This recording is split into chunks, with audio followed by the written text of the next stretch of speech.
London की एक ठंडी और धुंध भरी सुबह थी। प्रसिद्ध जासूस शर्लक होम्स अपने मित्र डॉक्टर वॉटसन के साथ 221 बी बेकर स्ट्रीट पर बैठे थे। तभी दरवाजा खुला और एक घबराई हुई युवती अंदर आई। उसका चेहरा पीला पड़ चुका था और उसकी आंखों में डर साफ दिखाई दे रहा था। मेरा नाम हेलन स्टोनर है, उसने कांपती आवाज में कहा। मुझे आपकी मदद चाहिए। मुझे डर है कि मेरी भी मौत मेरी बहन की तरह हो जाएगी।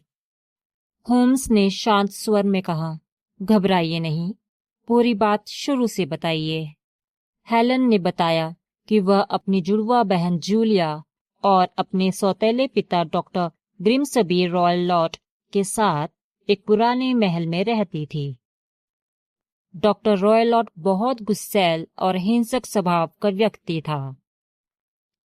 उसके घर में एक चीता और एक लंगूर खुले घूमते थे, जिससे गांव के लोग भी उसके घर के पास जाने से डरते थे। 2 साल पहले जूलिया की शादी होने वाली थी, लेकिन शादी के कुछ दिन पहले एक रात उसकी अचानक रहस्यमय मृत्यु हो गई। मरने से पहले उसने केवल इतना कहा था, चितकबरी पट्टी। उस समय किसी को इन शब्दों का अर्थ समझ नहीं आया। अब परिस्थितियां फिर वैसी ही थी। महल की मरम्मत के कारण हेलन को उसी कमरे में रहना पड़ रहा था जहां उसकी बहन की मौत हुई थी। पिछले कई दिनों से उसे हर रात एक हल्की सी सीटी सुनाई देती थी। डर के कारण वह सो भी नहीं पा रही थी। होम्स ने उसी दिन महल जाकर जांच करने का फैसला किया। महल पहुंचकर उसने कमरे की बारीकी से जांच शुरू की। पहली नजर में सब कुछ सामान्य दिखाई देता था, लेकिन होम्स की तेज नजर छोटी छोटी बातों पर भी टिक गई। कमरे में टंगी घंटी की रस्सी असली नहीं थी। उसे खींचने पर घंटी नहीं बजती थी। दीवार में एक छोटा सा रोशनदान था जो सीधे डॉक्टर रॉयलॉट के कमरे में खुलता था। सबसे अजीब बात यह थी कि बिस्तर फर्श से कसकर जुड़ा हुआ था, उसे हिलाया नहीं जा सकता था। होम्स ने वॉटसन से धीरे से कहा, यही वे सुराग हैं जिनकी मुझे तलाश थी। रात होने पर हेलन को सुरक्षित कमरे में भेज दिया गया। होम्स और वॉटसन अंधेरे कमरे में बिना आवाज किए बैठ गए।